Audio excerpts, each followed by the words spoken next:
Good evening. कल हमने section 135 के जो सारे सब सेक्शंस थे वो कंप्लीट कर लिए थे। सब सेक्शन 1 से लेके सब सेक्शन 9 तक सारा कुछ क्लियर है? Everything clear? Yes.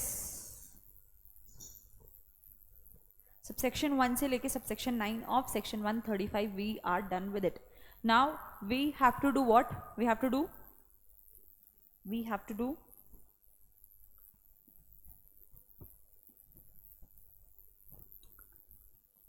Rules. Yes yes yes.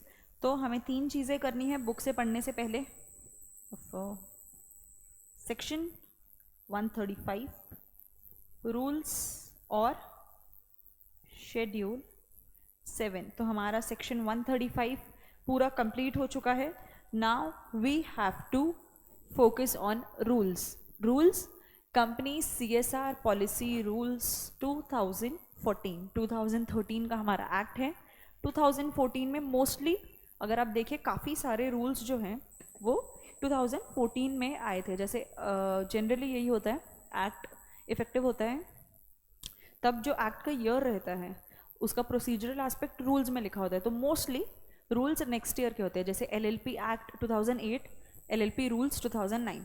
वैसे ही कंपनीज एक्ट काफ़ी सारे उसके अगर रूल्स है, कंपनीज एक्ट 2013 और काफ़ी सारे रूल्स 2014 के हैं। सो ये वाला जो रूल है दिस अगेन इज ऑफ 2014।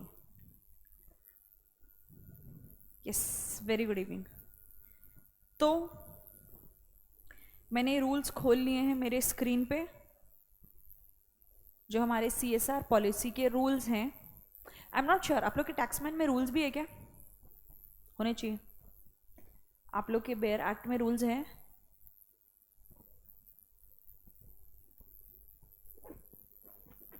मैंने देखा नहीं है वो, so I am not sure. Do you have rules in your bare act?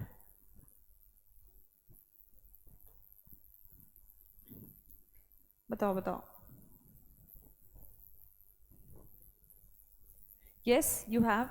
So I hope you have opened rules। CSR policy के रूल्स आपने ओपन करके रखे हैं, है ना? ग्रेट। सो अगर मैं रूल्स की बात करूं तो कितने हैं? 9 रूल्स हैं। 9 रूल्स है, उसमें से एक वॉमिट हो चुका है, तो 8 रूल्स हैं, जिसमें से फर्स्ट इज तो just short title and commencement. So let's see हम आज कितना कर पाते हैं। उसके बाद annexure 1 to form. So formats के लिए है वो। Let's start with rule number 1 which is about short title, कि इस पॉलिसी का नाम क्या होगा और कब से ये पॉलिसी इफेक्टिव होगी। Simple, very simple. These rules may be called the company's CSR rules, CSR policy rules, corporate social responsibility rules 2014। और ये कब से इफेक्टिव है? 1 अप्रैल 2014, यानी कि 2014 का जो फाइनेंशियल ईयर था वो शुरू हुआ उसके पहले दिन से ये रूल्स इफेक्टिव थे। नथिंग टू बी मेमोराइज और नथिंग इस में इस सब्जेक्ट में कुछ याद तो करना ही नहीं है हमें। सो 1 अप्रैल 2014 से ये रूल्स इफेक्टिव हो गए। नाउ सेक्शन 2, जैसे हर रूल 2 जैसे हर एक एक्ट का सेक्शन 2 डेफिनेशंस के बारे में होता है, वैसे ही यहाँ पर रूल्स में जो रूल नंबर 2 है दैट इज डेफिनेशंस। डेफिनेशन जो CSR पॉलिसी रिलेटेड जो भी वर्ड्स यूज़ किए हैं उसका definition.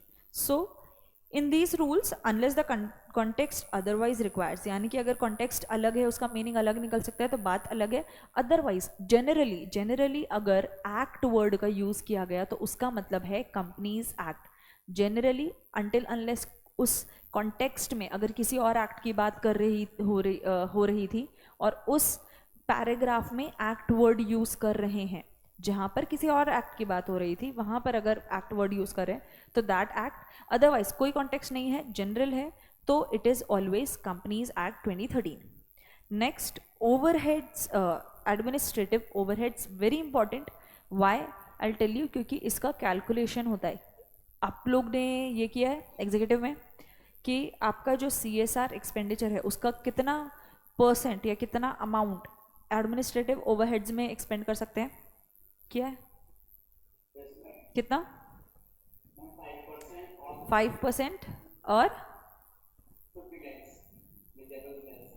Okay okay, so we will read about that. ये भी कहीं ना कहीं रूल्स में लिखा हुआ है। यस, सो वो हम आगे देखेंगे। इसलिए ज़रूरी है ये समझना कि क्या एडमिनिस्ट्रेटिव ओवरहेड में आता है, क्या नहीं आता है। So administrative overheads means the expenses incurred by the company for general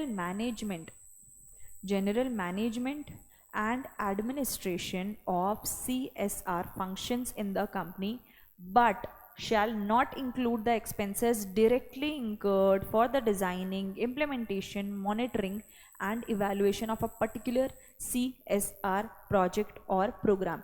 यानी कि अगर आपका कोई CSR प्रोजेक्ट है, लेट्स से आपका प्लांटेशन का प्रोजेक्ट है कि इस साल हमें 1 लाख पौधे लगाने हैं, ठीक है। अब इसमें एडमिनिस्ट्रेटिव ओवरहेड जानना क्यों ज़रूरी है? क्योंकि जितना आप पैसा खर्चा करने वाले हैं CSR के ऊपर, उसका सिर्फ 5% आप एडमिनिस्ट्रेटिव ओवरहेड के ऊपर यूज़ कर सकते हैं। तो एडमिनिस्ट्रेटिव ओवरहेड मतलब क्या?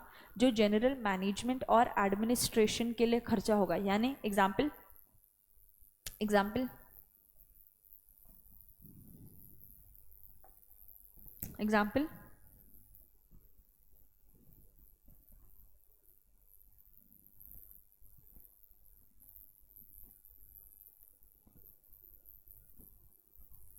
I'm waiting।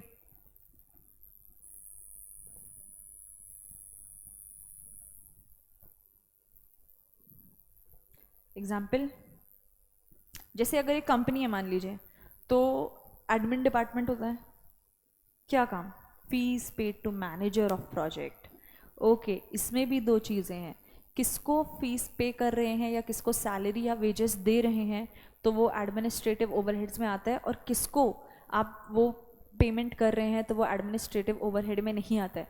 यानी कि अगर मैं आपको एग्जांपल दूं, तो CSR प्रोजेक्ट आपका चल रहा है, उसमें जो CSR वॉलंटियर्स है, ठीक है, CSR वॉलंटियर्स जो हैं, जो आपको प्रोजेक्ट में मदद करें, उनको अगर वेजेस दिए, उनको अगर सैलरी दी, तो वो ओवरहेड्स में आता है या वो CSR के प्रोजेक्ट कॉस्ट में आता है। देखो, दो चीज़ें होती हैं। अगर आप पैसे दे रहे हैं, पैसे खर्च कर रहे हैं CSR के ऊपर, एक होता है आपका CSR प्रोजेक्ट कॉस्ट, यानी कि आपका वो प्रोजेक्ट में खर्चा आएगा। पौधे लगा रहे हैं, पौधे खरीदने का खर्चा आएगा ना। और एक होता है एडमिनिस्ट्रेटिव ओवरहेड्स। सो इसके लिए लिमिट है कि जितना आपने CSR के लिए पैसे एलोकेट किए हैं, उसमें से कुछ ही अमाउंट आप एडमिन वर्क रिलेटेड स्पेंड कर सकते हैं, दैट इज़ 5%। अभी सवाल आता है ये 5% में क्या आएगा क्या नहीं। सो अगर आपने अपने एम्प्लॉय को, जो बुक्स मेंटेन करता है, आपके हिसाब किताब रख रहा है कि कितने प्लांट्स आप लगाने वाले हैं, उसका जो ऑफिस में बैठ के वो काम कर रहा है, एक तो आपने उसको सैलरी दी, और एक आपने पौधे लगाने में जो CSR वॉलंटियर्स थे उनको सैलरी दी। सैलरी नहीं, उनको कुछ भी अमाउंट पे किया। इसमें से एडमिनिस्ट्रेटिव ओवरहेड दोनों है, एक है तो कौन सा है, या दोनों ही नहीं है? Stationery used in office, very good, that is administrative overhead.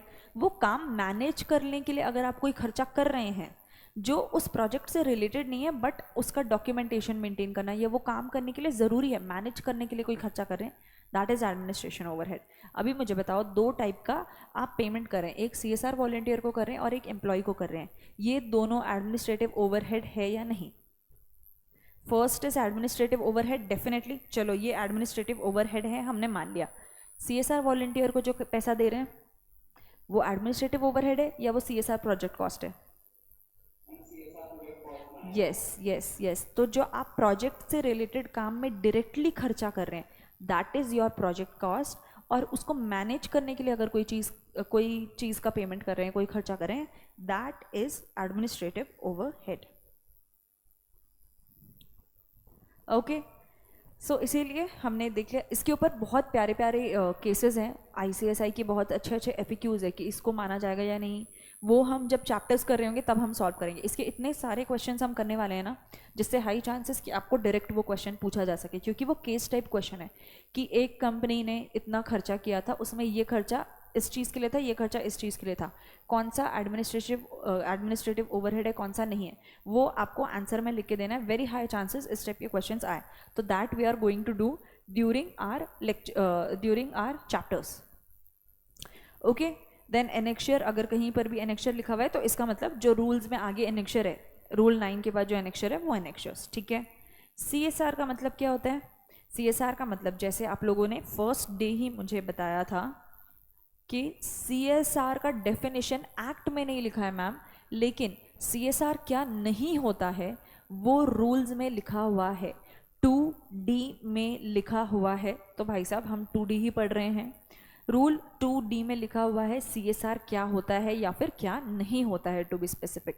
So it says the activities undertaken by a company in pursuance of its statutory obligation laid down in section 135. Section 135 में जो CSR एक्सपेंडिचर की requirement है उसके हिसाब से जो आप activities कर रहे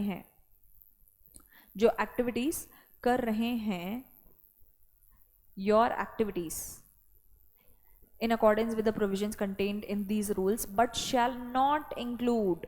तो जो एक्टिविटीज़ हम कर रहे हैं वो एक्टिविटीज़ दिए होते हैं शेड्यूल 7 में, पर उसमें क्या क्या इंक्लूड नहीं होगा, what you can not include,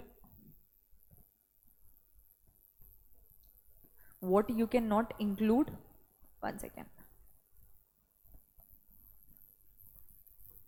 Okay, so first thing what you cannot include, volunteers, yes, you answered correct. First, activities undertaken in pursuance of normal course of business of the company provided that any company. अच्छा, पहले तो उन्होंने ये point बोल दिया, इसके बाद Covid के टाइम पे ये प्रोविजो डाला था. So activities undertaken in pursuance of normal course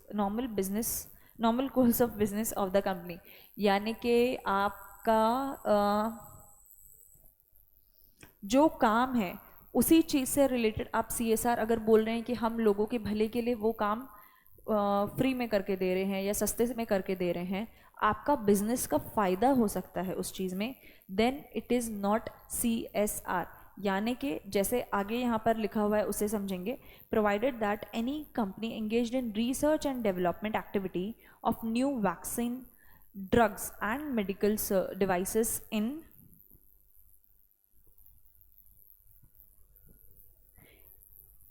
किधर गया, devices in their normal course of business may undertake research development activity of new vaccine, drugs and medical devices related to COVID-19 for financial year 2021, 22, 23. So और उसके दो conditions थे. सो अगर आपका medicine बनाने का ही काम है, तो अगर आप मेडिसिन रिलेटेड कोई रिसर्च कर रहे हैं तो वो आपका नॉर्मल कोर्स ऑफ बिजनेस हुआ, यानी कि जिससे रिलेटेड काम है आप उसके ऊपर कोई खर्चा कर रहे हैं तो वो आपका बिजनेस ही हुआ. अगर आपका let's say drinking water supply का काम है और आप आगे जाके इसके ऊपर कोई खर्चा कर रहे हैं जिससे you are doing better for the society, या तो आप कहीं पर और बेहतर ड्रिंकिंग वाटर की फैसिलिटी प्रोवाइड कर रहे हैं या फिर फ्री में ड्रिंकिंग वाटर दे रहे हैं, पर आपके पैकेज में आपका लेबल लगा हुआ है, यानी कि बिस्लेरी जैसे है, मान लीजिए बिस्लेरी फ्री में कहीं पर पानी की बोतल बांट रही है जहाँ पर वो अपना प्रमोशन भी कर रही है, तो उनका नॉर्मल कोर्स ऑफ बिजनेस क्या है, पानी बेचना. वहाँ पर भी वो कर रहे हैं, अपना ब्रांड का लोगो भी उन्होंने नहीं हटाया है, वो भी वहाँ पर है. तो it is your normal course of business, ये काम आप करते ही हैं, फ़र्क ये है आप अभी फ्री में कर रहे हैं. Then it is not CSR. वैसे ही ये केस था कि जब कोविड-19 आया था तब वो प्रोविज़ो नहीं था, तो होता क्या था, जो मेडिकल रिलेटेड रिसर्च है वैक्सीन बनाने के लिए, जब वैक्सीन नहीं बने थे तब सारी कंपनीज रिसर्च कर रही थी वैक्सीन के लिए, नेशनली इंटरनेशनली रिसर्च हो रहा था वैक्सीन के लिए. तो उस वक्त अगर रिलायंस R&D कर रहा है वैक्सीन के लिए, तो उनको बोला जाता है आप हेल्थ केयर शेड्यूल 7 में आप हेल्थ केयर रिलेटेड खर्चा कर रहे हैं, आपका बिजनेस है ही नहीं, रिलायंस का हेल्थ केयर का बिजनेस ही नहीं है, लेकिन आप खर्चा कर रहे हैं फॉर कोविड-19, तो ये आपका CSR माना जाएगा. अगर आपका नॉर्मल कोर्स ऑफ बिजनेस में ये नहीं है और आप उसके ऊपर खर्चा कर रहे हैं तो आपका CSR माना जाएगा। लेकिन अगर सिप्ला सिप्ला पता है सबको, सिप्ला की मेडिसिन आती हैं, सो फार्मास्यूटिकल इंडस्ट्री में आता है ये। सो अगर वो R&D कर रहा है, क्योंकि उनका काम ही है मेडिसिन और वैक्सीन की खोज करना, अगर वो R&D कर रहे हैं तो CSR नहीं कहला रहा है ये तो गलत बात हो गई। क्योंकि कोविड-19 के लिए अगर आप उनको बोल रहे हो कि हम आपका कोविड-19 रिलेटेड जो रिसर्च कर रहे हो वो आपके लिए CSR है, हम भी तो कोविड-19 के लिए कर रहे हैं। माना कि हमारा नॉर्मल कोर्स ऑफ बिजनेस है, लेकिन what we are doing, why we are doing, because of कोविड-19 पैंडेमिक आया है, इसलिए हम ये काम कर रहे हैं।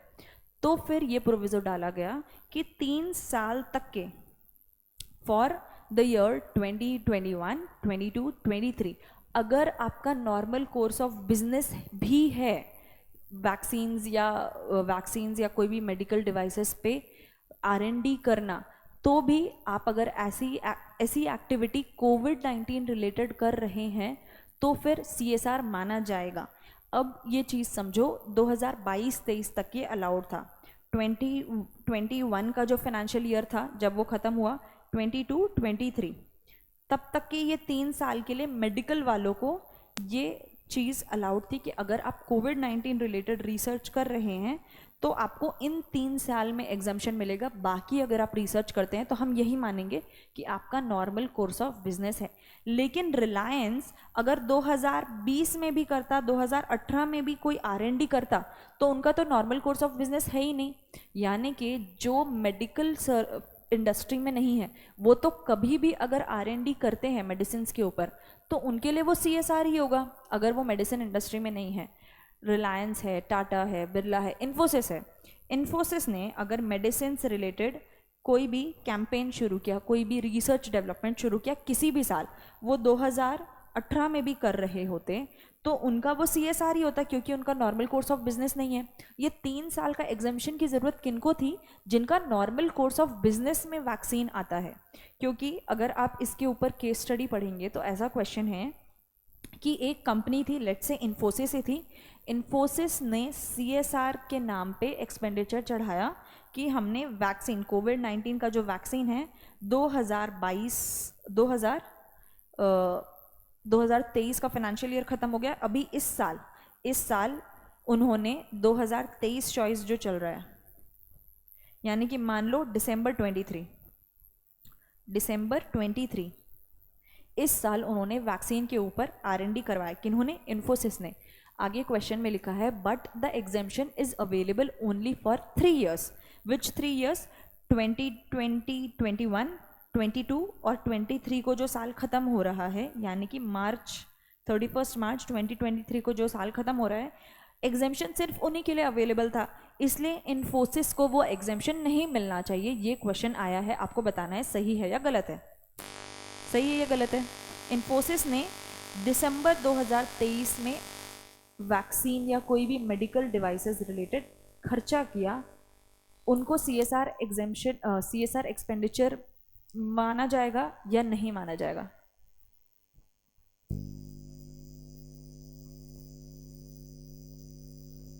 अगेन अगर नहीं समझा, इन्फोसिस ने किसी वैक्सीन के ऊपर, जो कोविड-19 के सारे वैक्सीन चल रहे थे, उसके ऊपर रिसर्च एंड डेवलपमेंट उन्होंने किया था दिसंबर 2023 में। लेकिन ये CSR एक्सपेंडिचर तभी माना जाता है जब वो लास्ट 3 years जो हमने मेंशन किए तब आपने किए हों तो ये कंटेंशन सही है या गलत? यस, माना जाएगा। क्यों?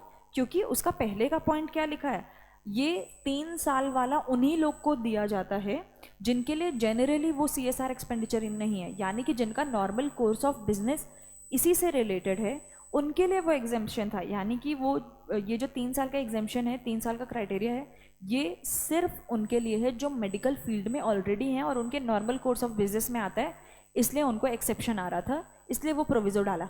बाकी लोग के लिए तो वो वैसे भी CSR होना चाहिए ना, उनका नॉर्मल कोर्स ऑफ बिजनेस है ही नहीं। So that is where a game can be played. So that was one. Second, such research, हाँ, इसके कंडीशन क्या है? एक तो आपको अपने बोर्ड रिपोर्ट में बताना होता है, दूसरा जो आप R&D कर रहे हैं वो किसी It should be in collaboration with any of the institutes or organization mentioned in Schedule 7 में जो हेल्थ केयर रिलेटेड इंस्टीट्यूट्स दी हैं, ऑर्गेनाइजेशंस दी है, उनके साथ कोलैबोरेशन करके आपको वो R&D करनी है. अगर आप वो R&D उनके साथ कर रहे हैं और आप अपने बोर्ड रिपोर्ट में बता रहे हैं, सॉरी CSR रिपोर्ट में बता रहे हैं, I will show you, board report होता है उसके एनेक्शर्स होते हैं CSR रिपोर्ट, तो वहाँ पर अगर आप एक्सप्लेन कर रहे हैं ये 2 कंडीशंस आप कंप्लाई करेंगे तो ही माना जाएगा कि आपने CSR किया है for these medical things and everything. ठीक है. सो वो 3 साल का जो एग्जाम्शन है उसका ये क्राइटेरिया है. Then any activity undertaken by the company outside India, India के बाहर आप CSR कर रहे हैं. हम CSR क्यों करवाना चाहते हैं? आप देश के लोगों का भला करो. आप फॉरेनर्स का भला कर रहे हैं, हम कैसे मान ले वो CSR है? सो activity undertaken by the company outside India, अगर आप इंडिया के बाहर CSR कर रहे हैं तो वो CSR नहीं है. हम चाहते हैं हम हमारे देश के लोगों का भला हो, फॉरेन वालों का नहीं. लेकिन अगर आप एक्सेप्शन दिया है, अगर आप for training of Indian sports personnel representing any state or union territory at national level or India at international level, यानी कि आप किसी इंसान को let's say कहाँ लेके जा रहे हैं, कहाँ लेके जाएंगे उसको,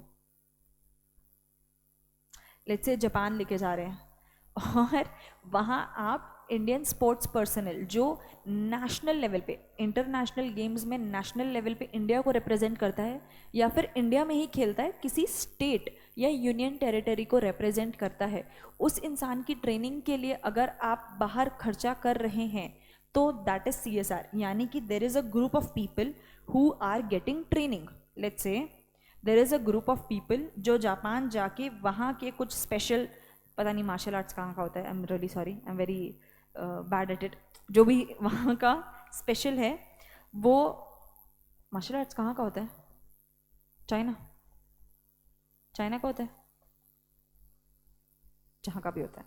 सो कुछ बच्चों को, कुछ 50 बच्चे हैं जिसमें से 10 इंडिया को रिप्रेजेंट करते हैं, इंटरनेशनल गेम्स खेलते हैं वो लोग, और 40 ऐसे हैं जो इंटरनेशनल गेम अभी तक नहीं खेल रहे लेकिन नेशनल लेवल पे स्टेट को रिप्रेजेंट करते हैं, किसी डिस्ट्रिक्ट को नहीं, किसी स्कूल को नहीं, स्टेट को रिप्रेजेंट करते हैं, किसी स्टेट या यूटी को रिप्रेजेंट करते हैं. और 10 तो इतने भारी हैं वो सीधा इंडिया को रिप्रेजेंट करते हैं. उनको ट्रेनिंग करवानी है, ट्रेनिंग करवाने में खर्चा लगेगा, तो आपने उनके ऊपर खर्चा किया. वो ट्रेनिंग कहाँ हो रही है? फॉरेन में हो रही है. वो फॉरेन में जाके आपने ट्रेनिंग करवाई. अब यहाँ बोला क्या गया है? आप लोगों का भला करो, बिल्कुल करो, लेकिन इंडिया के लोगों का भला करो. यहाँ आप क्या कर रहे हैं? आप फॉरेन में जाके भला कर रहे हैं. तो इसको एक्सेप्शन दिया हुआ है कि अगर वो ट्रेनिंग बाहर ही प्रोवाइड की जाती है, और वो ट्रेनिंग किसको मिल रही है? इंटर स्कूल कॉम्पिटिशन वालों को नहीं, जो लोग स्टेट को रिप्रेजेंट करते हैं किसी स्पोर्ट में या इंडिया को रिप्रेजेंट करते हैं किसी स्पोर्ट में, उन लोगों के ऊपर अगर आप कोई खर्चा कर रहे हैं तो वो इंडिया के बाहर भी किया तो भी चलेगा. ओके. सो इसका भी एक्सेप्शन था आउट ऑफ इंडिया का. Then contribution of any amount directly और indirectly to any political party, आप किसी पॉलिटिकल पार्टी को कंट्रीब्यूशन दे रहे हैं. Section 182 is about, section 182, yes political contribution. छोटा सा सेक्शन है बट इंपॉर्टेंट सेक्शन है. सो अगर आप किसी पॉलिटिकल पार्टी को, बीजेपी को, कांग्रेस को, आपके लोकल जो वहाँ की होती है आम आदमी पार्टी को, किसी को भी अगर आप कंट्रीब्यूशन दे रहे हैं तो आप उस पार्टी का भला कर रहे हैं, देश का नहीं. वो CSR नहीं माना जाएगा. ये जो लिस्ट पढ़ रहे हैं याद दिला दूँ, ये CSR किसको नहीं माना जाएगा उसकी लिस्ट है 2D रूल में. 3 और नाउ द नेक्स्ट 3, उसमें से पहला क्या है? अगर आप अपने एम्प्लॉयज़ के भले के लिए खर्चा कर रहे हैं, अगर आप खर्चा कर रहे हैं, आप बोल रहे हैं कि हम भला कर रहे हैं, किसका भला कर रहे हैं? Activities benefiting employees of the company. Employees कौन से? जो code of wages, code on wages है 2019, पहले जो पेमेंट ऑफ वेजेस एक्ट होता था, मिनिमम वेजेस एक्ट होता था, वो सब मिला के कंबाइन करके उन्होंने बनाया है एक कोड ऑन वेजेस 2019. वहाँ पर जो डेफिनेशन दी हुई है, अगर उस डेफिनेशन में एम्प्लॉय है वो पर्सन, उनके भले के लिए आप कोई काम करें. जैसे आपने एम्प्लॉयज़ के लिए पानी पीने का वो कुछ मशीन लगा दिया और आप बोल रहे पानी पिलाना लोगों को, drinking water safe clean drinking water we are providing, it is in schedule 7, it is CSR. No, you are providing it to your employees only, it is not a CSR. okay? वो CSR नहीं होता है। अभी मेरे एक सवाल का जवाब दो।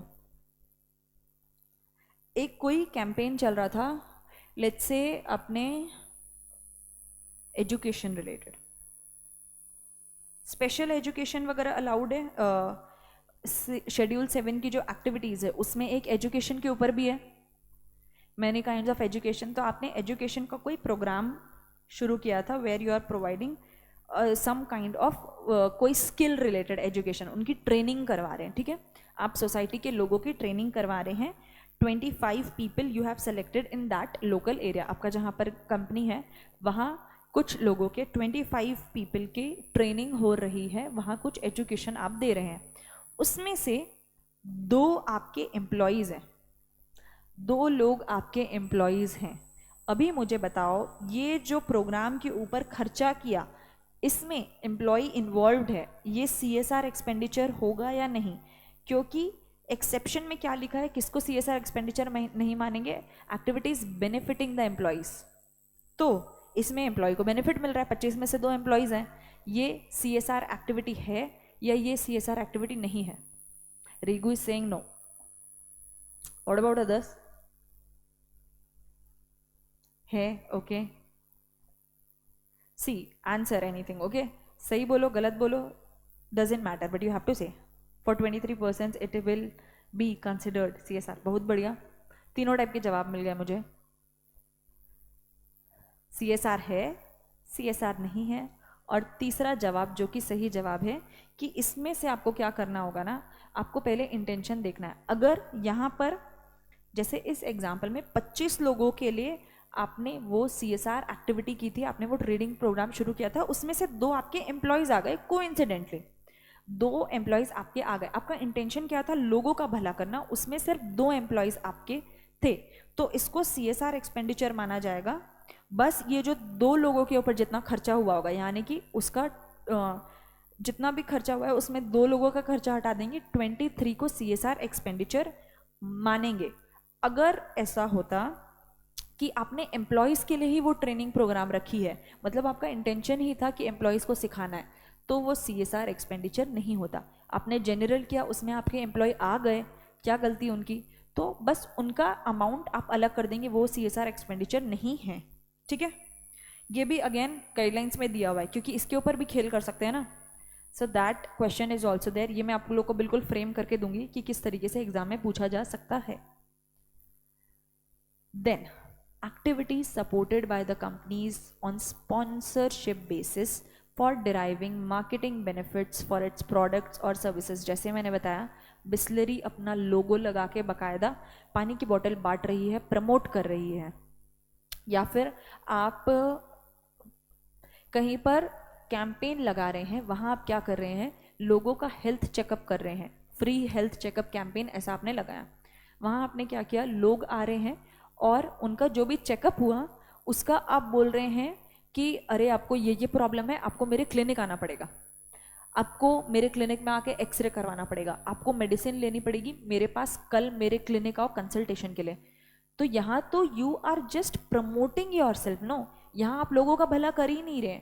This is kind of on sponsorship basis, जहाँ आप खुद को बस प्रमोट कर रहे हैं। That is not CSR। वहाँ पर आप सिर्फ अपना फ़ायदा निकाल रहे हैं, अपना मतलब निकाल रहे हैं। अनदर स्पॉन्सरशिप बेसिस पे आप कहीं पर अपना नाम दे रहे हैं, आप कोई चीज़ को स्पॉन्सर कर रहे हैं and you want yourself to be advertised, you want yourself to be promoted, that is not CSR activity.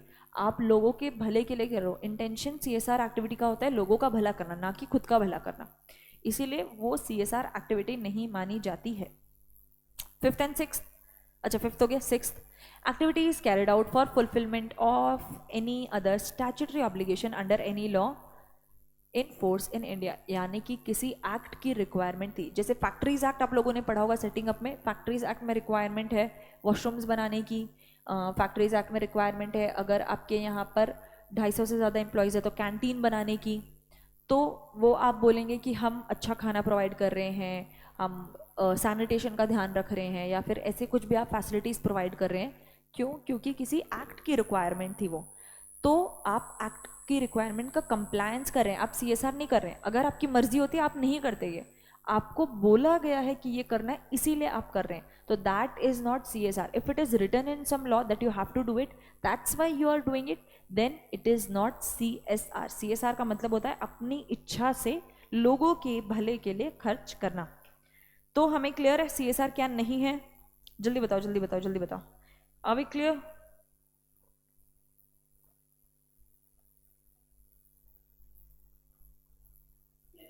Great. Topic interesting है या नहीं? इसके ऊपर केसेस करेंगे तब गजब मजा आएगा कि ये सीएसआर है या नहीं है। बहुत अच्छे अच्छे केसेस हैं इसके। चलो ग्रेट। नेक्स्ट ई सीएसआर कमेटी। जो सीएसआर कमेटी सेक्शन 135 में दिया हुआ है कि आपके 3 डायरेक्टर्स होने चाहिए, उसमें से एक इंडिपेंडेंट डायरेक्टर होना चाहिए। अगर इंडिपेंडेंट डायरेक्टर नहीं है तो आप 2 डायरेक्टर रख सकते हैं, वो सीएसआर कमेटी होता है। सीएसआर पॉलिसी अगेन जो सीएसआर कमेटी रेकमेंड करती है और बोर्ड अप्रूव करता है। CSR policy means a statement containing the approach and direction given by the board of a company, taking into account the recommendations of its committee, and includes guiding principles for selection, implementation and monitoring of activities as well as formulation of the annual action plan. CSR policy में क्या क्या चीज़ें होती है वो इन्होंने यहाँ पर लिखा हुआ है। आपका अप्रोच क्या होगा, आप किस दिशा में काम करना चाहते हैं, यानी कि आप एजुकेशन इंप्रूव करना चाहते हैं या विमेन एम्पावरमेंट के लिए आप काम करना चाहते हैं, क्या आपकी किस दिशा में आप आगे बढ़ना चाहते हैं, व्हाट इज़ योर अप्रोच, वो उस पॉलिसी में लिखा होता है। ये ऑफकोर्स सीएसआर कमेटी रेकमेंड करती है और इसमें गाइडिंग प्रिंसिपल्स दिए होते हैं कि किस बेसिस पे आप प्रोजेक्ट सिलेक्ट करेंगे, उसको एग्जीक्यूट या इम्प्लीमेंट करेंगे और कैसे मॉनिटर करेंगे। उनके लिए जो प्रिंसिपल्स होते हैं, गाइडिंग प्रिंसिपल्स की किस तरीके से आपको अगर तय करना है तो आपके बेस प्रिंसिपल्स क्या है वो दिए होते हैं। और एनुअल एक्शन प्लान जो आपको हर साल का बनाना होता है कि इस साल हम क्या क्या काम करने वाले हैं सीएसआर का, वो एनुअल एक्शन प्लान होता है। That is also a part of your CSR policy.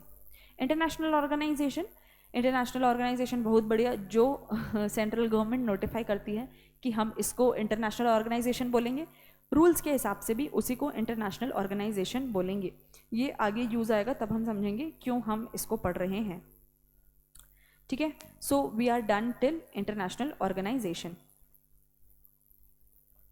Net profit, net profit जो आगे हम इसका कैलकुलेशन भी देखेंगे नेट प्रॉफिट क्या होता है। So net profit means the net profit of a company as per its financial statements prepared in accordance with the act। जैसा एक्ट में लिखा गया है उस हिसाब से जो नेट प्रॉफिट आता है वो नेट प्रॉफिट यहाँ पर लिखेंगे। क्यों इंपॉर्टेंट है नेट प्रॉफिट? क्योंकि हमें क्या करना पड़ता है, नेट प्रॉफिट का क्या रोल है, व्हाट इज द रोल और व्हाट आर द रोल्स। हाँ यस, सीएसआर एक्सपेंडिचर के कैलकुलेशन के लिए। और एलिजिबिलिटी एप्लीकेबिलिटी क्राइटेरियाज क्या क्या हैं? एप्लीकेबिलिटी क्राइटेरियाज नेटवर्थ, टर्नओवर और नेट प्रॉफिट। वहाँ पर नेट प्रॉफिट, और अगर आप उस थ्रेशोल्ड को हिट करते हैं तो फिर अरे 500 नहीं है 5 करोड़ है। और अगर आप वो थ्रेशोल्ड हिट करते हैं तो आपके नेट प्रॉफिट का 2% आपको देना होता है। इसीलिए नेट प्रॉफिट क्या होता है ये जानना ज़रूरी है। तो नेट प्रॉफिट एक्ट में जैसा दिया हुआ है सेक्शन 198, उसमें जैसा कैलकुलेशन दिया हुआ है वो आपको वैसे ही कैलकुलेशन करना है। But shall not include the following, but it shall not include the following, यानी कि नीचे वाली चीज़ें आपको इंक्लूड नहीं करनी है for the purpose of CSR. पहला, any profit arising from any overseas branch or branches of the company whether operated as a separate company or otherwise। अगर आपका कोई भी ब्रांच है, ओवरसीज ब्रांच है, आपका मलेशिया में ब्रांच है, या फिर ब्रांचेस, ओवरसीज ब्रांच और ब्रांचेस इट्स द सेम। अगर आपका मलेशिया, सिंगापुर, कहीं पर भी, इंडिया के बाहर कहीं पर भी ब्रांच है, उससे अगर कोई प्रॉफिट कमा रहे हैं आप, तो फिर you are not required to include it in the net profit. आपको सिर्फ इंडिया में जितना कमाया, क्यों? क्योंकि खर्चा भी इंडिया में ही कर रहे हैं, तो इंडिया में जितना कमाया उसी का 2% निकाल के खर्चा में डालना होता है कि इसका 2% सीएसआर एक्सपेंडिचर होगा। तो जब खर्चा इंडिया में करना है तो प्रॉफिट भी इंडिया का ही देखेंगे, बिल्कुल वैलिड है। अब आगे ये जो चीज़ लिखी है ना, whether operated as a separate company और otherwise, tell me one thing, हमने लॉ में पढ़ा है ब्रांच और सब्सिडरी में डिफरेंस क्या होता है? Subsidiary is a separate legal entity, branch is an extended arm of a company. Branch separate legal entity नहीं होती है, करेक्ट? करेक्ट, ब्रांच एक सेपरेट लीगल एंटिटी होती है क्या? It is a part of the company, right, है ना? सो वो सेपरेट लीगल एंटिटी नहीं होती है। तो यहाँ ऐसा क्यों लिखा है कि अ ब्रांच, ओवरसीज ब्रांच और branches whether operated as a separate company और अदरवाइज? वाई ऐसा क्यों लिखा है? Whether operated as a separate company और अदरवाइज, यानी कि उस ब्रांच को आप सेपरेट कंपनी ट्रीट करें या ना करें, उसका प्रॉफिट आप इंक्लूड नहीं करेंगे। ब्रांच को हम कब सेपरेट एंटिटी ट्रीट करते हैं या कब सेपरेट कंपनी ट्रीट करते हैं? सुना है ऐसा?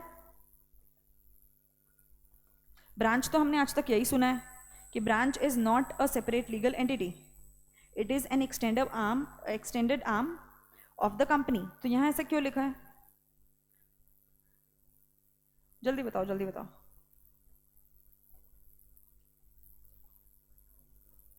नहीं पता तो मैं बताती हूँ, उसके लिए I am waiting for answer. Okay okay, this even I didn't know until I was doing my articleship।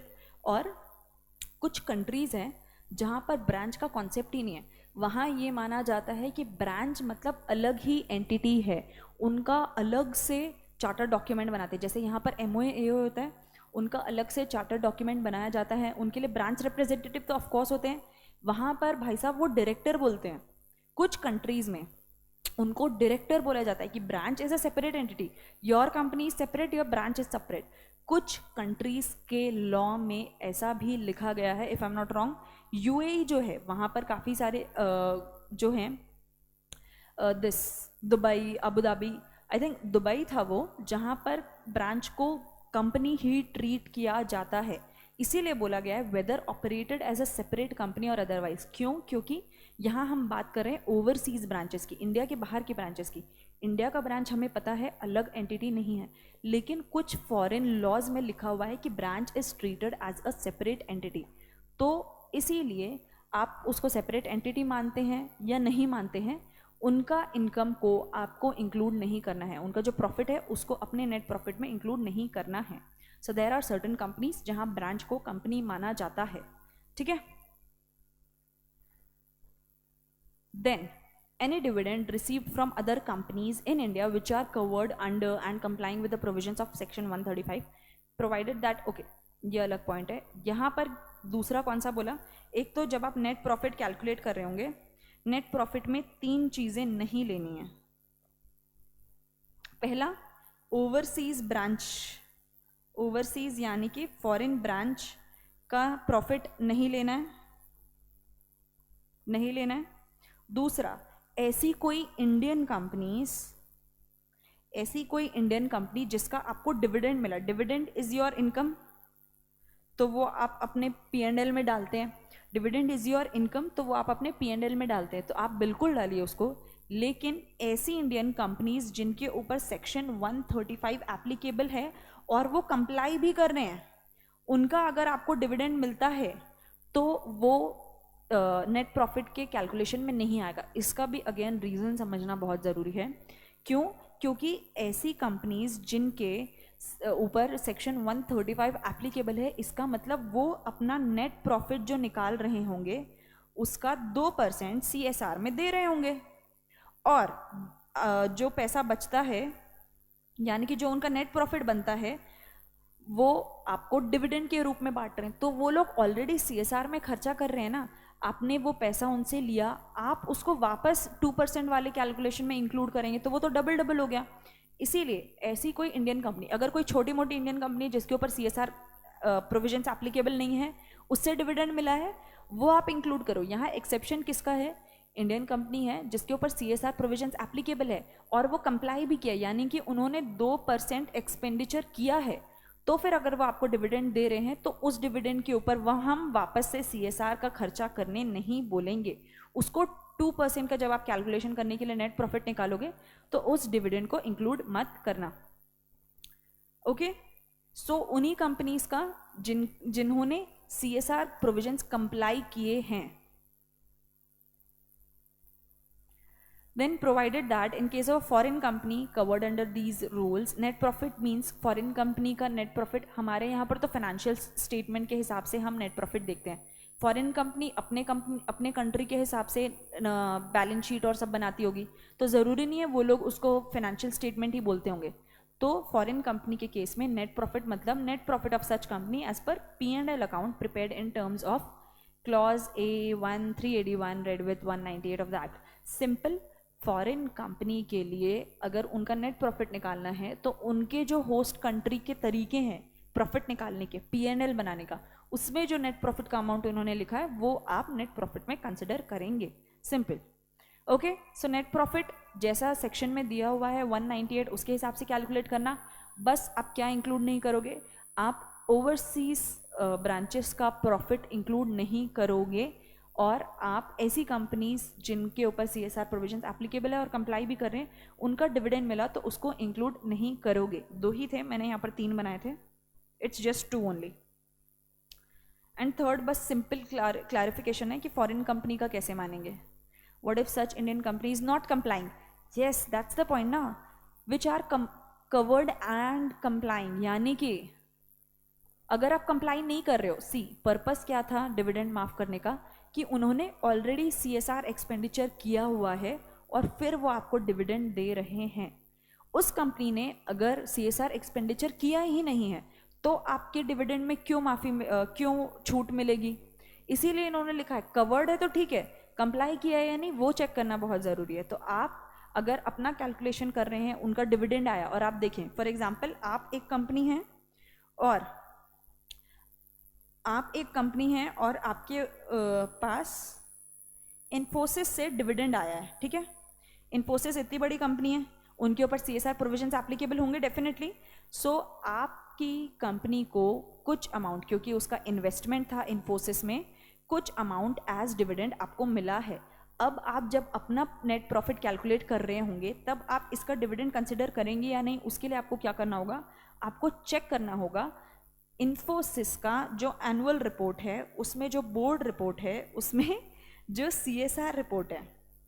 Okay, CSR report में आपको चेक करना होगा, और बोर्ड रिपोर्ट में भी आपको लिख के देना पड़ता है कि आपने CSR प्रोविजन से कंप्लाई किया है या नहीं किया है. अगर वो बोलते हैं कि किया है तो भाई आपको छूट मिल गई. अगर उन्होंने नहीं किया है तो फिर आपको उसको इंक्लूड करके फिर आपको वो एक्सपेंडिचर करना होगा. अभी क्लियर है? इसीलिए लिखा हुआ है and complying. Great. Okay, ongoing project कहाँ पढ़ा था? सबसेक्शन 6 में, कि अगर कोई ऑनगोइंग प्रोजेक्ट है. सबसेक्शन 5 में था, याद दिला दो थोड़ा सा. अगर आपको कुछ एक्सपेंडिचर करना है और आप वो स्पेंड नहीं कर पाए तो फिनेंशियल ईयर एंड के 6 महीने के अंदर आपको ट्रांसफ़र करना होता है शेड्यूल 7 के फंड में. और अगर एक ऑनगोइंग प्रोजेक्ट है जो 2-3 साल तक चलने वाला है, उस केस में अगर आप उस साल का जितना आपने बोला था कि हर साल इतना इतना इतना इतना खर्चा करेंगे, उस साल का जितना आपने बोला था वो खर्चा नहीं किया, तो फाइनेंशियल ईयर एंड के 30 दिन के अंदर आप वो अनस्पेंड CSR अकाउंट एक बनाओगे खुद के कंपनी का, उसमें वो पैसे डालोगे, और उसके 3 साल के अंदर अगर खर्च नहीं कर पाए, 3 साल के अंदर भी अगर आप खर्च नहीं कर पाए, तो फिर आपको 30 डेज के अंदर शेड्यूल 7 के फंड में डालना होगा. ये लिखा हुआ था ऑनगोइंग प्रोजेक्ट के लिए. अब ऑनगोइंग प्रोजेक्ट मतलब क्या, 10 साल तक चलेगा उसको भी ऑनगोइंग प्रोजेक्ट मानेंगे? नहीं. Ongoing project means a multi year project, जो एक नहीं एक से ज़्यादा साल चलने वाला है, undertaken by a company in fulfilment of its CSR obligation, having timelines not exceeding 3 years, excluding the financial year in which it was commenced, and such shall include such project that was initially not approved as a multi-year project but whose duration has been extended beyond 1 year by the board based on reasonable justification. If you are noticing, ये एक definition वाले rule से कितने case studies बन सकते हैं, कितने सारे केस स्टडीज बन सकते हैं और बिल्कुल बनने वाले हैं एग्जाम में, इसलिए इट इज़ वेरी इंपॉर्टेंट कि हम इसको डिटेल में करें। देखो, ऑन गोइंग प्रोजेक्ट किसको बोला जा रहा है? अरे अरे कहाँ था ये, पता नहीं। ओके, ऑन गोइंग प्रोजेक्ट किसको बोला जा रहा है? Multi year project. Multi year project, लेकिन वो कितने साल का हो सकता है?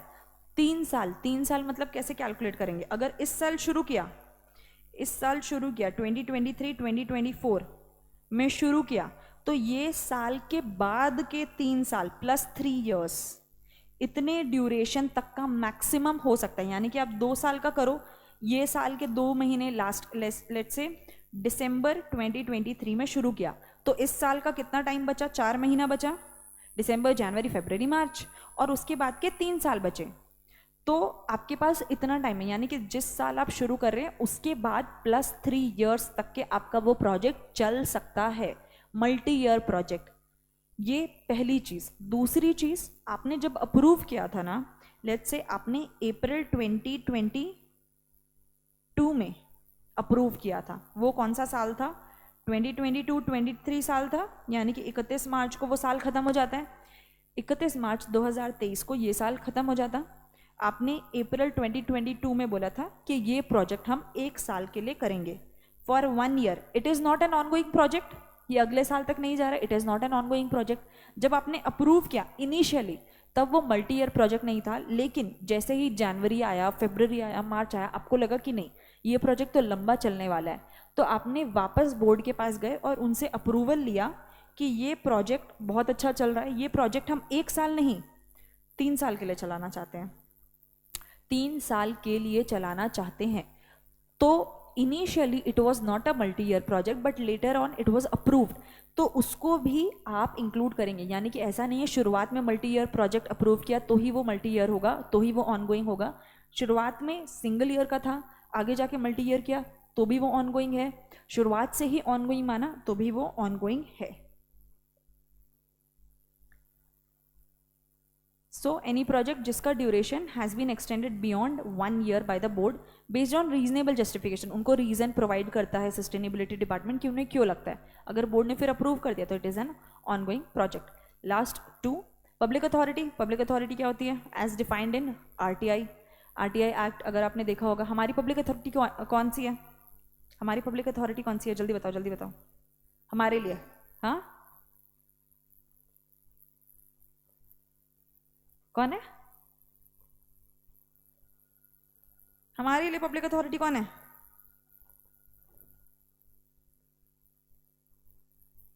अरे आरटीआई खुला हुआ था मेरा। हमारे लिए पब्लिक अथॉरिटी कौन है?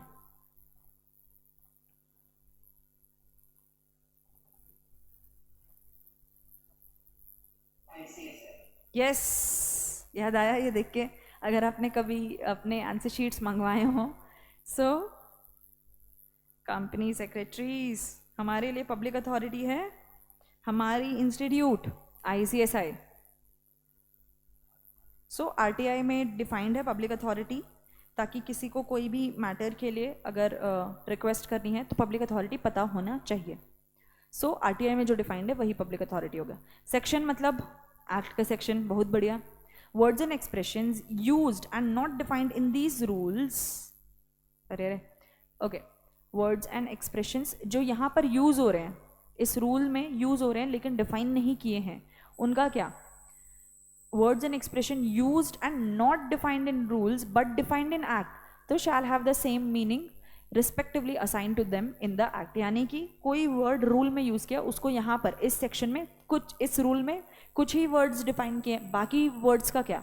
तो अगर वो एक्ट में डिफाइंड है तो वो डेफिनेशन हम मानेंगे। अभी मुझे एक चीज़ बताओ, कोई एक वर्ड है, मान लो सीएसआर कमेटी है, नहीं यहाँ पर कौन सा दिया, मान लो ऑनगोइंग प्रोजेक्ट। ऑनगोइंग प्रोजेक्ट का डेफिनेशन रूल में पढ़ा अपन ने, ऑनगोइंग प्रोजेक्ट का डेफिनेशन रूल में था। मान लो, आई एम सेइंग मान लो, ओके, मान लो एक्ट में भी डेफिनेशन है और दोनों डेफिनेशन में थोड़ा सा फर्क है। एक्ट में लिखा हुआ है कि 4 साल, जो मैंने 3 साल का प्रोविजन बोला कि जिस साल शुरू किया उससे 3 साल चलता है, एक्ट में लिखा हुआ है 4 साल, और रूल में लिखा हुआ है 3 साल, दोनों अलग अलग है। विच शैल प्रिवेल,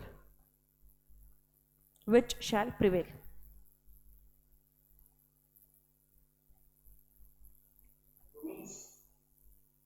ओके, एक्ट भी जवाब आ गया, रूल भी जवाब आ गया, एक्ट के साथ क्वेश्चन मार्क भी आ गया। मैं पूछ रही हूँ आपसे, आप क्वेश्चन मार्क नहीं लगा सकते। देखो, जो जवाब मन में आता है ना, ये चीज़ मैं हमेशा अपने क्लास में बोलती हूँ, आंसर द क्वेश्चन और ask question. Don't think you will be considered dumb और don't think your question is dumb. No question is dumb question, never, and no answer is a dumb answer. जो सवाल आता है बिंदास पूछो, जो जवाब देना है बिंदास दो। ओके, कुछ लोग बोल रहे हैं एक्ट, कुछ लोग बोल रहे हैं रूल्स। समझो, रूल्स क्यों बनाए जाते हैं? एक्ट को सप्लीमेंट करने के लिए। एक्ट को सप्लीमेंट करने के लिए रूल्स बनाए जाते हैं, यानी कि बेस एक्ट है उसको मदद करने के लिए रूल बनाया है। तो अगर इन दोनों के बीच में कॉन्फ्लिक्ट हो रहा है तो act shall prevail, act will always prevail. ये चीज़ जनरली भी एक्सेप्टेड है और ये चीज़ कई कोर्ट के जजमेंट में भी बोला गया है कि एक्ट विल प्रिवेल। क्यों? क्योंकि rules are to help the act. तो अगर कॉन्फ्लिक्ट आता है तो एक्ट विल प्रिवेल। ठीक है, ये तो मैंने ऐसे एग्जाम्पल दे दिया, ऐसा नहीं होता है जनरली, पर कहीं पर वर्ड से खेल लेते हैं कि इसका मीनिंग तो ये निकल रहा है। तो उस केस में क्या, उस केस में आप एक्ट को ही ये मानेंगे कि इट विल ओवरराइड। ठीक है, ये हो गया हमारा, क्या बात है, 2 रूल किए मैंने। इंटरेस्टिंग था सच्ची में। टेल मी, दिस डेफिनेशन वाला पार्ट वाज इंटरेस्टिंग और नॉट? It's not. ओके, जब अभी बिल्कुल मुझे बड़ा मज़ा आया इसको करने में। इतने सारे केस स्टडीज़ बन सकते हैं ना इनसे, एंड डेफिनेटली एक ना एक 5 मार्क का question, I am seeing minimum 5 marks का क्वेश्चन तो इससे पक्का आने वाला है, मिनिमम। ओके, इससे ज़्यादा आ सकते हैं, minimum I can guarantee 5 marks का क्वेश्चन इस एक रूल से आने वाला है।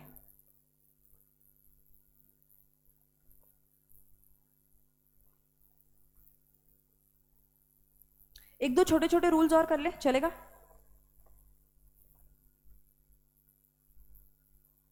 यस, कैलकुलेशन, कैलकुलेटर लेके जाना है एग्जाम में। पूछेंगे वो लोग, वो 2% निकालने वाला, वो आपको बैलेंस शीट दे देंगे, बताओ, P&L दे देंगे, बताओ कितना आएगा CSR एक्सपेंडिचर, वो भी हम करेंगे ना, प्रैक्टिस करेंगे उसकी। कैलकुलेटर लेके जाएंगे एग्जाम में।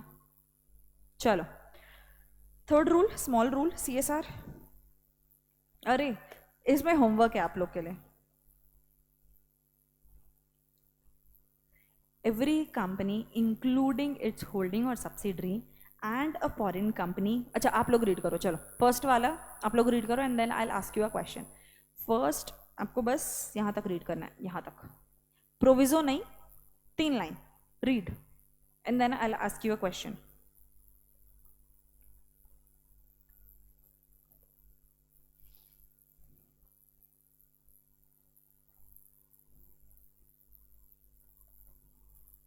And when you're done reading, just drop done or something.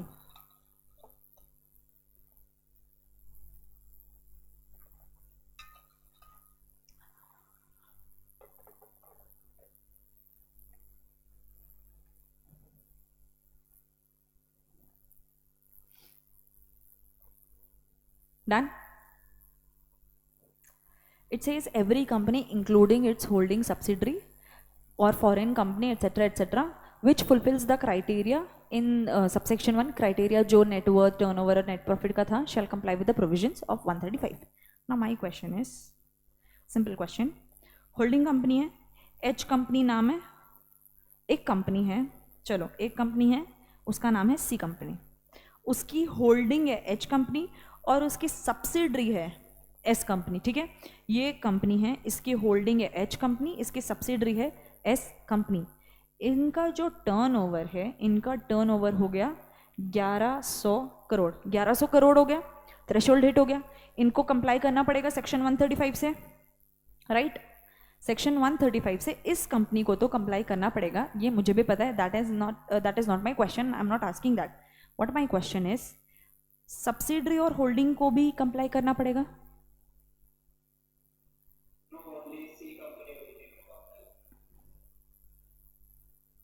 But it is saying every company including its holding and subsidiary.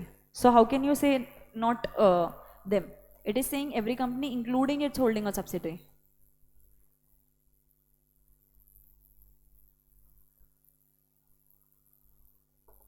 You got my question? यहाँ पर लिखा है every company including its holding और subsidiary. Foreign company छोड़ दो, comma के बाद वाला और कॉमा के पहले वाला, कॉमा के बीच में that is a separate sentence. Every company including its holding और subsidiary which fulfils the criteria shall comply with the provisions. Why is it mentioned including? You getting my point or not?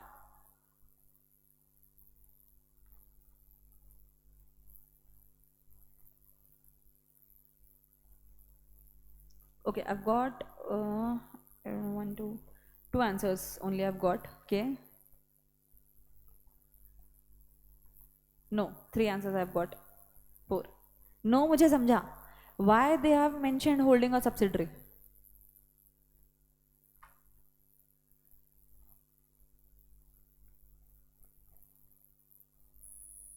Yes, anyone?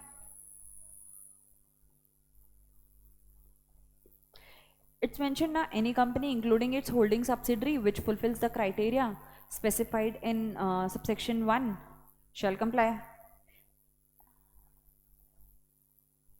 Where is it written? For CSR criteria is on standalone basis.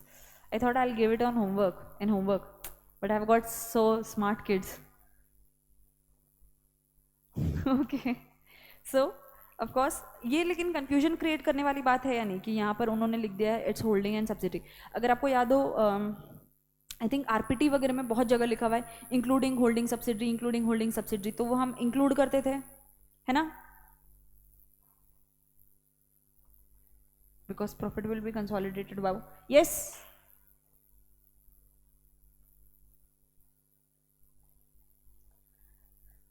So इसके ऊपर भी again बहुत, क्योंकि law में आप कहीं पर भी ऐसे थोड़ा सा कर दीजिए कुछ झोल और शुरू हो जाता है डिबेट की क्या मीनिंग है इसका. So yes, firstly answer is it is on stand alone basis that one student has also mentioned the reason. Shubh, and you all have said कि no it won't apply. correct, you all are right. वो सिर्फ उस company के ऊपर applicable होता है जिनके ऊपर जिन्होंने वो थ्रेशोल्ड हिट किया है, यानी कि विच का मतलब वो कंपनी या फिर उनकी होल्डिंग कंपनी या फिर उनकी सब्सिडरी कंपनी. इन्होंने बस कंफ्यूज करने के लिए वो वर्ड डाला है, नॉट कंफ्यूज करने के लिए, it's not examiner, but what they are saying is अगर आपका स्टेटस सब्सिडरी है तो आप ये नहीं बोल सकते. क्यों दिया है समझो, अगर आपका स्टेटस सब्सिडरी है तो आप क्या बोलोगे, हमारा प्रॉफिट जो है वो हमारे कंपनी के प्रॉफिट में भी इंक्लूड हो रहा है. जैसे होली ओन सब्सिडरी है ना, होली ओन सब्सिडरी है, वो जो भी डिविडेंड देंगी, अगर उनका मन किया डिविडेंड देने का तो वो अपनी होल्डिंग कंपनी को देगी. ये लोग बोलेंगे कि हमारे ऊपर प्रोविजन एप्लीकेबल नहीं था. पहली चीज़ वो बोल सकते हैं हमारे ऊपर CSR एप्लीकेबल नहीं है, तो वो डिविडेंड आपको इंक्लूड करना पड़ेगा. तो ये कंपनी उसको इंक्लूड करके ऑलरेडी 2% एक्सपेंडिचर कर रही है, या फिर जो भी इनका बिजनेस है, जो भी इनका प्रॉफिट है, वो अल्टीमेटली किसके पास कंसोलिडेट हो रहा है, होल्डिंग कंपनी के पास कंसोलिडेट हो रही है. तो अगर इनका थ्रेशोल्ड हिट भी हो रहा था, किसी भी सब्सिडरी या होल्डी ओन सब्सिडरी का थ्रेशोल्ड अगर हिट भी हो रहा था, तो उनका कंटेंशन ये था कि we are a subsidiary company, why should we spend on CSR. अगर हमारी होल्डिंग कंपनी हमारा पैसा कंसिडर करके पे कर रही है तो हम क्यों करें.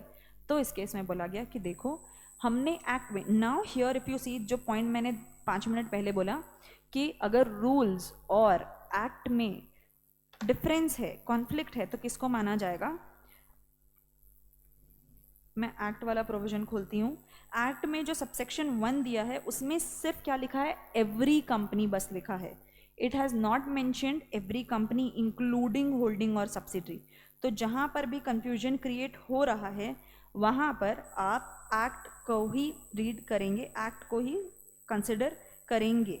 सो यहाँ पर क्या लिखा है, एवरी कंपनी हैविंग नेटवर्थ, यानी कि you will consider every company only including its holding subsidiary. मतलब अगर आपका स्टेटस होल्डिंग सब्सिडरी का है या होल्डिंग कंपनी का है या सब्सिडरी कंपनी का है, तो वो स्टेटस के हिसाब से आप एग्जेम्पशन क्लेम नहीं कर सकते कि हमारी सब्सिडरी तो दे रही है या हमारी होल्डिंग तो दे रही है.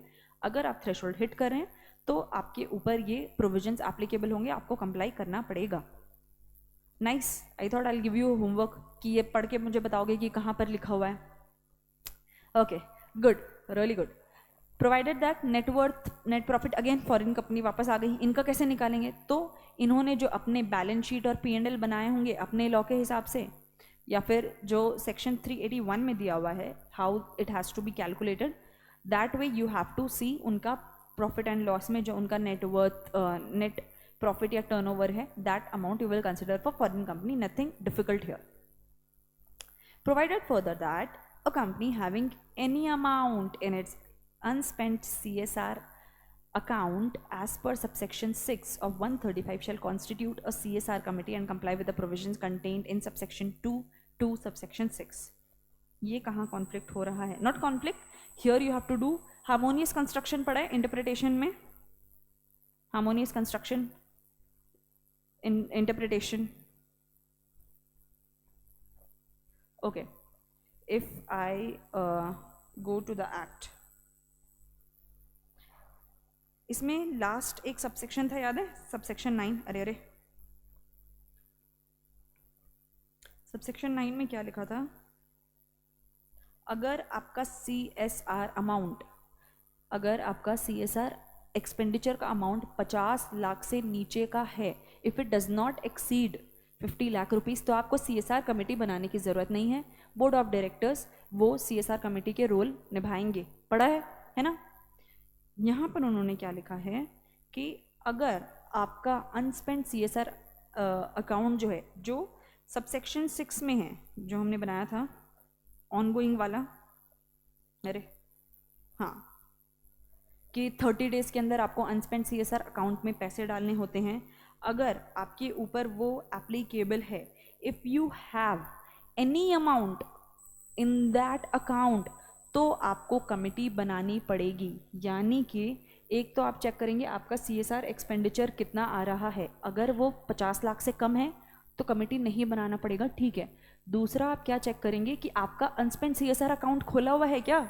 अगर खोला हुआ है और उसमें कोई पैसे रखें, क्योंकि 3 साल तक रख सकते हैं, 3 साल में भी खर्चा नहीं किया तो you have to transfer to schedule 7 fund. तो 3 साल तक आप उसमें पैसा रख सकते हैं. अगर आपके वहाँ पर पैसे रखे हुए हैं तो आपको CSR कमेटी बनानी पड़ेगी, भले ही आपका 50 लाख से कम रुपए का एक्सपेंडिचर उस साल आ रहा हो. यानी कि आपका 50 लाख से कम का एक्सपेंडिचर है तो आपको CSR कमेटी बनाने की ज़रूरत नहीं है. लेकिन आपका कोई ऐसा अमाउंट है जो अनस्पेंड CSR अकाउंट में रखा हुआ है तो आपको कमेटी बनानी पड़ेगी. सो 2 क्राइटेरियाज हैं, 3 क्राइटेरियाज है. एक तो अगर आपने थ्रेशोल्ड हिट किया तो आपको CSR कमेटी बनानी पड़ेगी. लेकिन आपका थ्रेशोल्ड हिट करने के बाद अगर 50 लाख तक का ही CSR अमाउंट आ रहा है तो आपको CSR कमेटी नहीं बनानी पड़ेगी. 50 लाख से ऊपर है तो आपको कमेटी बनानी पड़ेगी. तीसरा, अगर अनस्पेंट CSR अकाउंट में कुछ पैसे रखे हुए हैं तो आपको CSR कमेटी बनानी पड़ेगी. ये तीनों कंडीशन है. थ्रेशोल्ड हिट हुआ है, 50 लाख से ऊपर का एक्सपेंडिचर है और आपका अनस्पेंड CSR अकाउंट में अमाउंट है. ये तीनों चेक करने के बाद ही आप तय करेंगे कि CSR कमेटी बनानी है या नहीं. यानी कि अगर आपका डायरेक्टर आपसे आके पूछता है कि मुझे बताओ मिस्टर CS, हमारा 40 लाख का CSR एक्सपेंडिचर इस साल बन रहा है, हमें CSR कमेटी बनानी है या नहीं, तो यू विल आस्क देम हमारा अनस्पेंड CSR अकाउंट है क्या सर. अगर है तो हमें कमेटी बनानी पड़ेगी. ठीक है, क्योंकि इस केस में कोई लिमिट नहीं दी हुई है.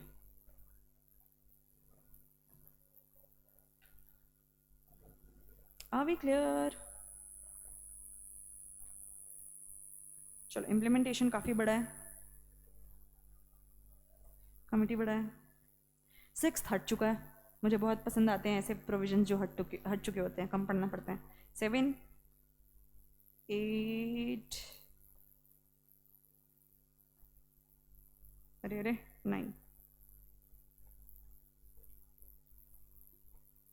9 एंड 10. ठीक है, कल करते हैं बचे हुए.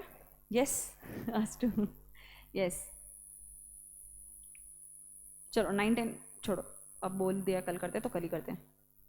9, 10 आर स्मॉल, 6 ओमिट हो चुका है. इसके अलावा जो चीज़ें हैं let's do tomorrow and 1 more lecture we may need, क्योंकि वो डिटेल में हम कर रहे हैं. अगेन बहुत चांसेस इनसे सबसे ज़्यादा क्वेश्चंस आ सकते हैं. ठीक है, shall we wind up? Any questions? कोई चीज़ जो आपको लग रहा है क्लियर नहीं हुई है? Anything?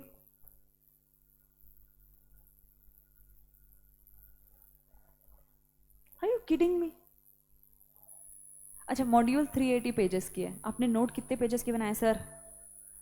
It is thin. Sir 400 pages, मैंने कितने पेजेस बोले थे?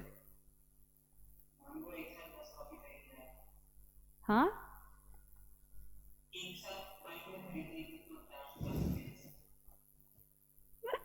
It's good, it's good, it's good.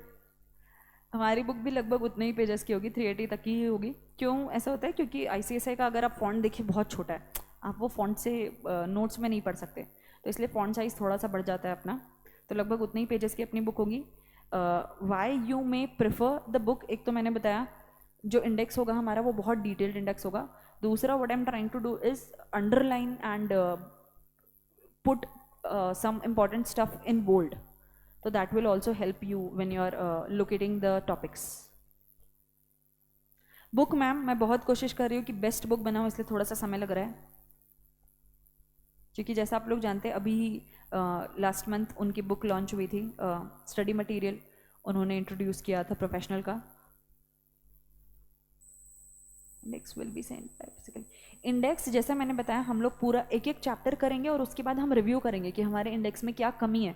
तो वो पहले से दे दिया को तो कोई मतलब नहीं है, उसमें फिर चेंजेस करने का कोई मतलब नहीं है। तो इंडेक्स जो है that you can take print out near to your exams, मतलब हमारा सिलेबस जब हो जाएगा, सारे चैप्टर्स के रिव्यू हो जाएंगे, उसके बाद एक बेहतरीन इंडेक्स हमारे पास रहेगा। तो वो ज़्यादा पेजेस का नहीं होगा, वो आपको प्रिंट करवाना होगा।